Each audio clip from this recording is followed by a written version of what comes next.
you ever felt terrible after eating? Or didn't feel full after consuming number 5 and crave more? Even trying new diets every month, but still find yourself not losing weight. Just a simple cheeseburger from McDonald's contains 300 calories, only 5% fiber. The cell's majority saturated fat and sodium, 30% for each, making it easily digestible because of lack of nutrients. The cells move through you quickly, allowing the feeling of being full to fade quickly.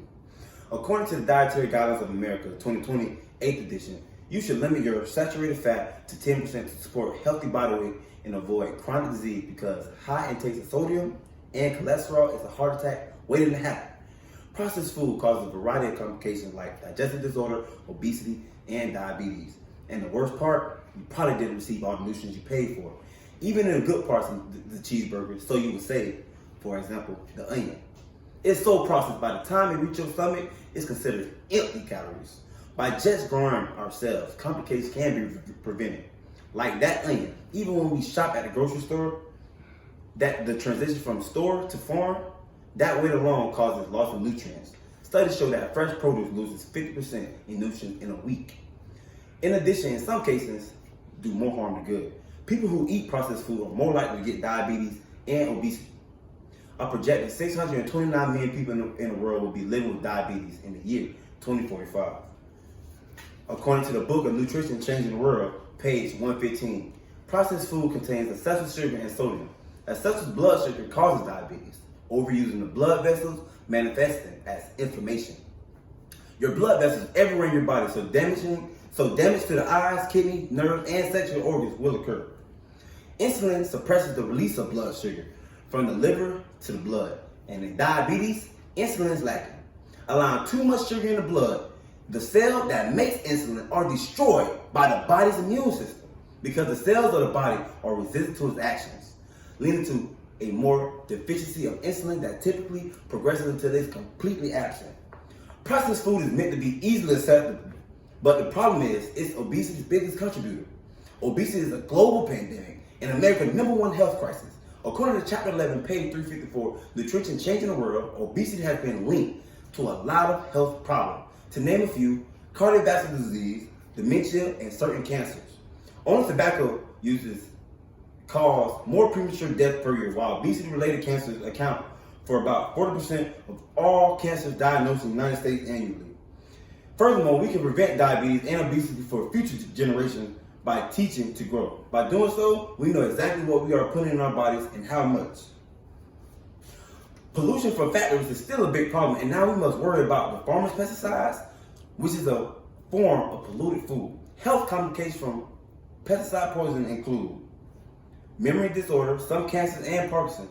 According to Lisa Gross, a journalist specializing in environmental studies for Nation magazine, March 21st, 2019, since pesticide monitoring began 30 years ago, scientists have learned that even low doses of pesticides and other synthetic chemicals can harm children, and that exposure to chemical mixtures, particularly during the critical window of neurodevelopment of a baby, may carry serious health risks, but develops over time.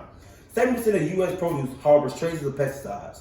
An EWG study reports the fruits and vegetables with the highest pesticide load, strawberries top the list. Secondly, let's think about all the packaging that goes to the creating processed food and beverages. How a lot of this ends up in the ocean and are overfilling our landfills. Packaging is also the main source of plastic pollution that is clogging the ocean and expected to exceed the weight of all fish in 2050 at the current rate. According to the United States Environmental Protection Agency, the United States generates almost 80 million tons of packaging waste each year. This waste pollutes the environment and poses health risks to humans and wildlife. The food industry is largely responsible for this growing packaging problem. These companies use massive machinery to develop the product to deliver all over the world. The machinery and the carrier of the product burns oil, polluting the air, while the packaging are only meant to be thrown away.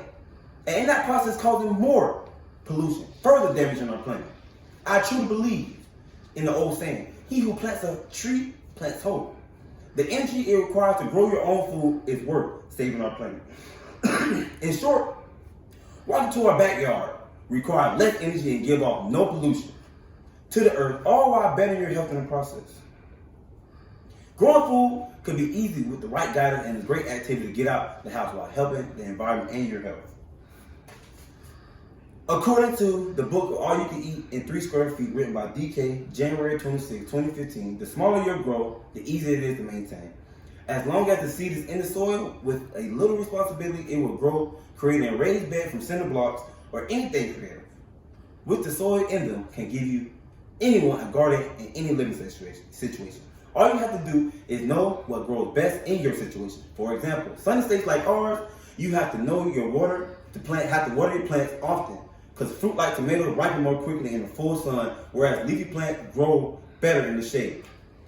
To sum up, starting a garden could be fun. Just watching something you planted with your own hands growing to something you can eat, while saving yourself from pesticide poison, diabetes, and obesity. Helping save the earth in the process is amazing. I know it may be time consuming to grow, but with a handful of complications from processed food, I think it'll be worth it. Don't let time and laziness hinder you from reaping the benefits of growing your own food and potentially saving the planet. I hope after listening to my speech, you're understanding that growing is easier than you thought. Hopefully you will take the steps to further better your health and the overall health of our plants.